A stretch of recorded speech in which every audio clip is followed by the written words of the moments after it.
জয় শ্রীকৃষ্ণ। রাধে রাধে। আগামীকাল 10 তারিখ জুলাইয়ের গুরু পূর্ণিমার দিন সবাইকে অবশ্যই খেতে হয় এই একটি খাবার, যার ফলে পরিবারের সকলে সুস্থ থাকবে। আগামী গুরু পূর্ণিমার দিন যেমন বিশেষ কিছু খাবার রয়েছে যেগুলি অবশ্যই খেতে হয়, ঠিক তেমনই এমন কিছু খাবার রয়েছে যেগুলি একদমই খাওয়া উচিত নয়।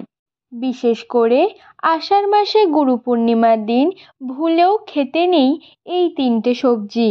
তা না হলে নানান অশান্তি, দুর্ভাগ্য, আর্থিক সমস্যা, দুশ্চিন্তা বিভিন্ন দিক থেকে আসতেই থাকবে। গুরু পূর্ণিমার তিথিটি হিন্দু, বৌদ্ধ এবং জৈন ধর্মের জন্য অত্যন্ত গুরুত্বপূর্ণ হয়। এই দিনটি হল পিতা মাতা, জীবনের আধ্যাত্মিক গুরু, এছাড়া শিক্ষক মহাশয় এবং সমস্ত রকম গুরুদের প্রণাম জানানোর দিন। ভাগবত পুরাণে বলা হয়ে থাকে, ভগবান শ্রীকৃষ্ণ তার গুরু সন্দীপনীকে গুরু প্রণাম করে এই তিথিটি পালন করেছেন। এই দিনে মহর্ষি ব্যাসদেবের জন্মদিন। সেই তিথি অনুসারে পুরাণ এবং বৈদিক সমূহ রচনা করেছিলেন। সেই জন্য এই তিথিটি ব্যাস পূর্ণিমা নামেও পরিচিত। সেই জন্য আবার অনেকে এটিকে আষাঢ়ী পূর্ণিমাও বলে থাকে। শাস্ত্রে বলা রয়েছে, গুরু বিনা জ্ঞানের পূর্ণ হয় না। স্কন্দ পুরাণে বলা রয়েছে, যে ব্যক্তি গুরু পূর্ণিমার দিন নিজের গুরুকে পূজা করেন, দান করেন, তার লক্ষাধিক যজ্ঞের ফল লাভ হয়। এই দিন বিভিন্ন জায়গায় বড় বড় উৎসব পালিত হয়। এই দিন কোনো পূর্ণ নদীতে স্নান করা, দান করা এবং বাড়িতে সত্যনারায়ণের পূজা করা অত্যন্ত শুভ বলে মনে করা হয়। বন্ধুরা, আজকের এই ভিডিওটিতে আমরা জানব যে এই বিশেষ গুরু পূর্ণিমার দিন কোন খাবারগুলি একদমই খেতে নেই, কোন 3টি সবজি একদমই খাওয়া নিষেধ এবং কোন একটি খাবার অবশ্যই আমাদের একবার হলেও গ্রহণ করতে হয়, যার ফলে আমাদের জীবনে আমাদের সঙ্গীদের তো ভালো হবেই, এছাড়া সম্পূর্ণ পরিবারে অর্থ আসবে, সম্পূর্ণ পরিবার সুখে থাকবে। এই দিন যদি কোনো ব্যক্তি গুরু পূর্ণিমার নিয়মবিধি পালন নাও করতে পারে, তাহলে কিন্তু তার অবশ্যই আহারের নিয়মটি পালন করা উচিত। যদি আমরা এই পালনগুলি করি, তাহলে মা লক্ষ্মীর আশীর্বাদ আমাদের ওপর সর্বদা থাকে। আবার আর্থিক দিক থেকেও আমাদের সমস্ত রকম সমস্যা দূর হয়ে যায়। বন্ধুরা, আমরা প্রথমেই জেনে নেব যে এই বছর অর্থাৎ 2025 সালে বুদ্ধ পূর্ণিমা কবে পড়েছে। 9ই জুলাই 2025 বুধবার রাত 1:38 পূর্ণিমা শুরু হচ্ছে এবং পরের দিন অর্থাৎ 10ই জুলাই বৃহস্পতিবার রাত 2:07 পর্যন্ত এই গুরু পূর্ণিমা তিথি থাকবে। অর্থাৎ 10ই জুলাই বৃহস্পতিবার গুরু পূর্ণিমা এবং পূর্ণিমার নিশি পালন ও ব্রত এবং উপবাস পালিত হবে। যারা সত্যনারায়ণ পূজা করবে তার শুভ মুহূর্ত হল 10ই জুলাই বৃহস্পতিবার সন্ধ্যা 6:22 থেকে সন্ধ্যা 7:57 মধ্যে। এই দিনই আষাঢ়ী পূর্ণিমা এবং শ্রী শ্রী ব্যাস পূজা অনুষ্ঠিত হবে। প্রাচীনকালে এই গুরু পূর্ণিমার দিন থেকেই শিষ্যরা তাদের গুরুর কাছ থেকে শিক্ষা লাভের পথ শুরু করতেন। বন্ধুরা, এবার আমরা জেনে নেব যে কোন 3টি নিষিদ্ধ সবজি যেগুলি গুরু পূর্ণিমার দিন একদমই খাওয়া উচিত নয়। প্রথম নিষিদ্ধ খাবারটি হলো বা সবজিটি হলো চাল কুমড়ো। বন্ধুরা, এই দিন অর্থাৎ গুরু পূর্ণিমার দিন বাড়িতে কখনোই ভুলেও চাল কুমড়ো রান্না করবেন না। এই দিন বিভিন্ন জায়গায় পূজা উপলক্ষে হলেও চাল কুমড়োকে উৎসর্গ করা হয়, কিন্তু তাও গুরু পূর্ণিমার দিন পরিবারের কোনো সদস্যরই চাল কুমড়ো খাওয়া উচিত নয়, কিন্তু এটি খেলে পরিবারে রোগ ব্যাধি লেগেই থাকবে, সংসারে অমঙ্গল পিছু ছাড়বে না। এছাড়া গুরু পূর্ণিমার দিন কোনো রকম আমিষ খাদ্য একদমই গ্রহণ করবেন না, যেমন মাছ, মাংস, ডিম, পেঁয়াজ, রসুন এই জাতীয় কোনো খাদ্য কখনোই কিন্তু গ্রহণ করা উচিত নয়। আপনারা জেনে থাকবেন, শুভ কোনো দিনে আমিষ খাদ্য গ্রহণ করা পাপের সমান, তাই ভুলেও এই কাজটি গুরু পূর্ণিমার মতো মাহাত্ম্যপূর্ণ দিনে করবেন না। এই দিন পারলে সম্পূর্ণ নিরামিষ খাদ্য গ্রহণ করুন এবং গুরু পূর্ণিমার দিন সহজপাচ্য সাত্ত্বিক খাদ্য গ্রহণ করায় খুব শুভ বলে মনে করা হয়। দ্বিতীয় নিষিদ্ধ খাবারটি হলো মূলো।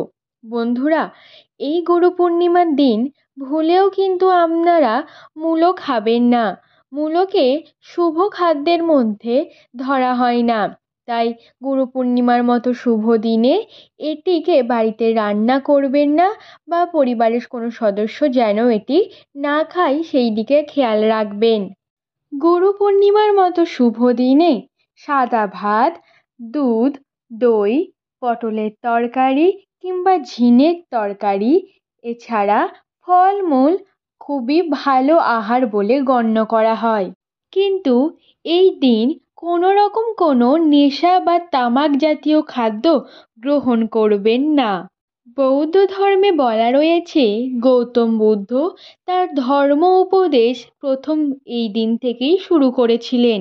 অন্যদিকে ব্যাসদেবের জন্মদিন হল এই গুরু পূর্ণিমার দিন, যিনি বেদ উপনিষদ যার ব্যাসদেবী হলেন সেই প্রথম গুরু, যিনি আধ্যাত্মিক জ্ঞান সকলের মধ্যে ছড়িয়ে দিয়েছিলেন।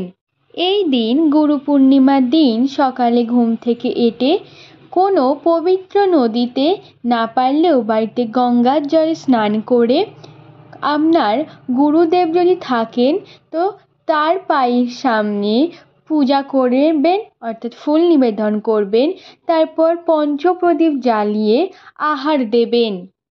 তারপর গুরুদেবের কথা চিন্তা করে কিছুক্ষণ ধ্যান করুন এবং ধ্যানের পর পূজা সমাপ্ত করুন। এছাড়া আপনার গুরুদেব দেহে থাকলে তাকে একটিবার এই দিন দর্শন করুন, তার আশীর্বাদ গ্রহণ করুন। যাওয়ার আগে অবশ্যই তার জন্য নিজের সাধ্যমতো বস্ত্র নিয়ে যাবেন, আহার নিয়ে যাবেন, ফলমূল নিয়ে যাবেন।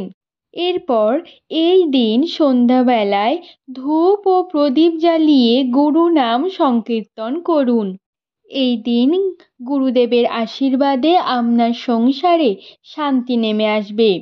বন্ধুরা, তৃতীয় যে নিষিদ্ধ খাবারটি রয়েছে তা হলো কুমড়ো। শাস্ত্রমতে গুরু পূর্ণিমার দিন কুমড়ো খাওয়া অত্যন্ত অশুভ বলে মনে করা হয়, তাই এই দিন অর্থাৎ গুরু পূর্ণিমার দিন বাড়িতে কুমড়ো কিংবা কুমড়ো জাতীয় কোনো খাবারই রান্না করবেন না বা খাবেন না। এটি করলে কিন্তু পরিবারে দুর্যোগ নেমে আসতে পারে, যেটি সামলানো মানুষের পক্ষে তো সম্ভবই নয়। এছাড়া গুরু পূর্ণিমার দিন চুল দাড়ি কাটা, নখ কাটা কিংবা সহবাস নিষিদ্ধ বলে মনে করা হয়।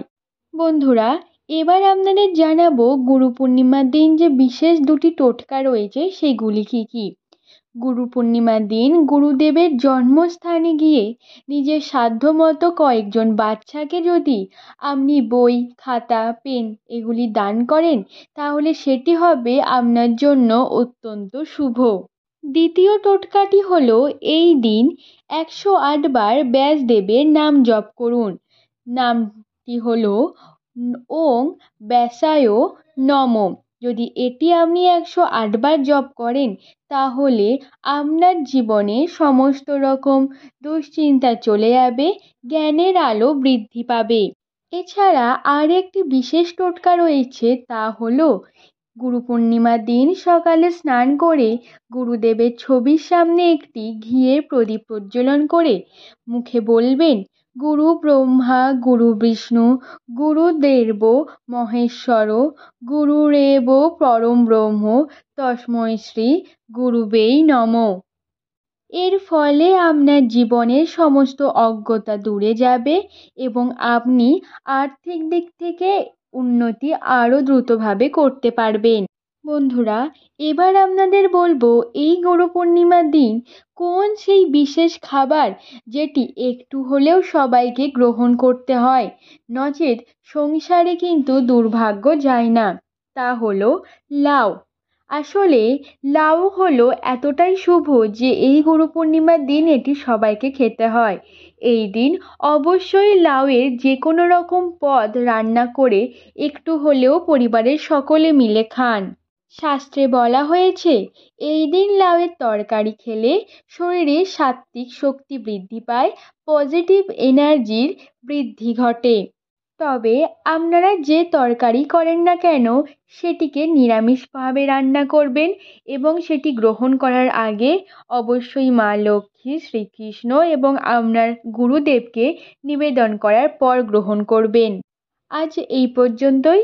আশা করি ভিডিওটি দেখে আপনারা উপকৃত হয়েছেন। মা লক্ষ্মী, শ্রীকৃষ্ণ আপনাদের মঙ্গল করুক। নমস্কার।